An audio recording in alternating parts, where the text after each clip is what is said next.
Hello दोस्तों, आप सभी का बहुत बहुत स्वागत है अभी के इस वीडियो में। अभी का यह वीडियो आप लोगों के लिए काफ़ी महत्वपूर्ण है क्योंकि हम लोग इस वीडियो में जिक्र करेंगे वो नियोजित शिक्षकों के विषय में होने वाला है। और नियोजित शिक्षकों का कई सारा मुद्दा को हम लोग इस वीडियो में कवर करने वाला है। जैसे यहाँ पे नियोजित शिक्षकों का जो विशिष्ट शिक्षक नियमावली आया है, उस नियमावली के विषय में क्या जानकारी दी गई है।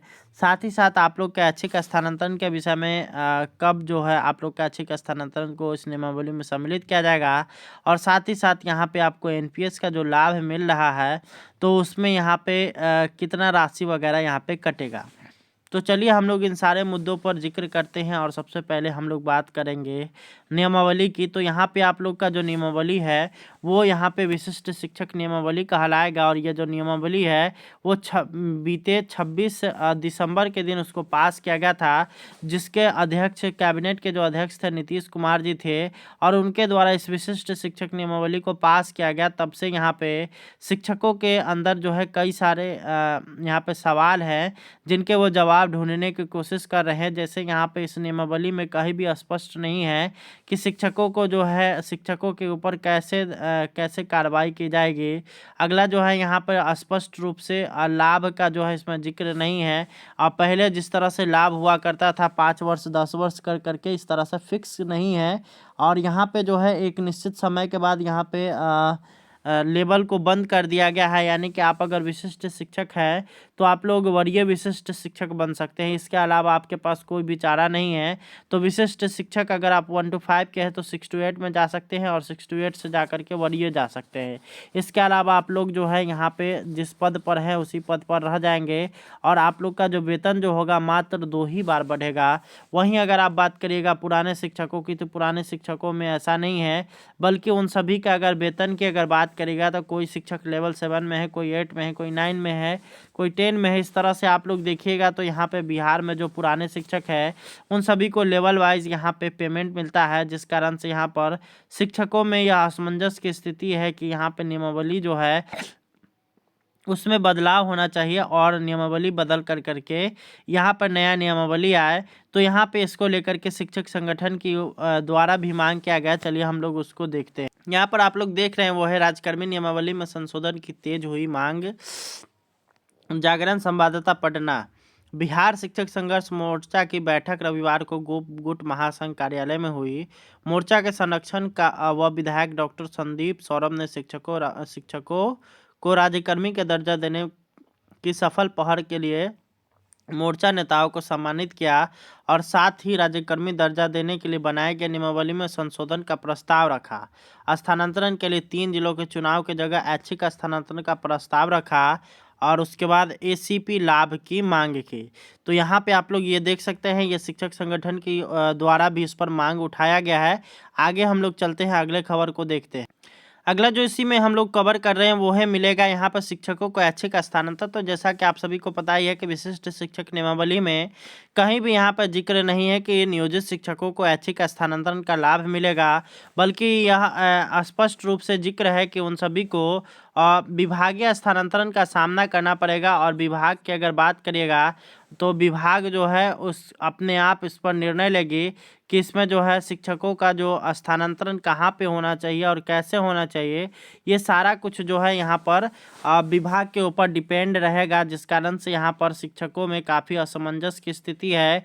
क्योंकि जब विशिष्ट शिक्षक नियमावली आ चुकी है और उसमें यहाँ पे सक्षमता परीक्षा का जिक्र है, तो जब वो सक्षमता परीक्षा का अगर बात करेगा फॉर्म फिलअप करेंगे तो उनको 3 जिला का चयन करना पड़ेगा। और अगर मान लेते हैं कि उनका जो है दूसरे जिला में हो जाता है, अपने जिला को छोड़ करके दूसरे जिला में हो जाता है, तो जिस कारण से उनको काफ़ी परेशानियों का सामना करना पड़ेगा। तो ऐसे स्थिति से बचने के लिए यहाँ पर उनके पास ऐच्छिक स्थानांतरण का जो है लाभ होना चाहिए। अगर यह लाभ उनको नहीं मिलता है तो यहाँ पर यह शिक्षकों के लिए काफ़ी घातक होगा। और इससे संबंधित यहाँ पर अखबार का एक कटिंग है, उसको चलिए हम लोग देखते हैं।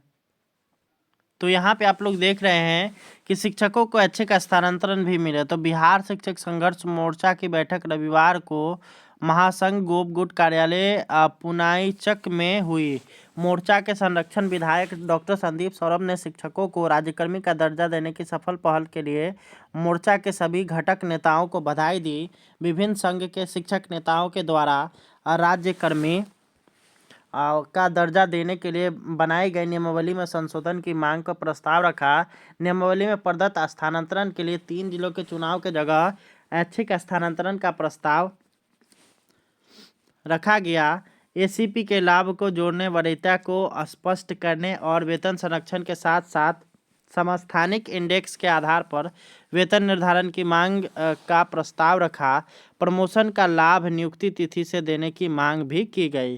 तो यहाँ पे देख सकते हैं अखबारों में भी यह चीज़ आ चुका है। चलिए अब हम लोग अगला खबर को देखते हैं और समझते हैं कि उसमें क्या क्या चीज़ें जानकारी दी गई।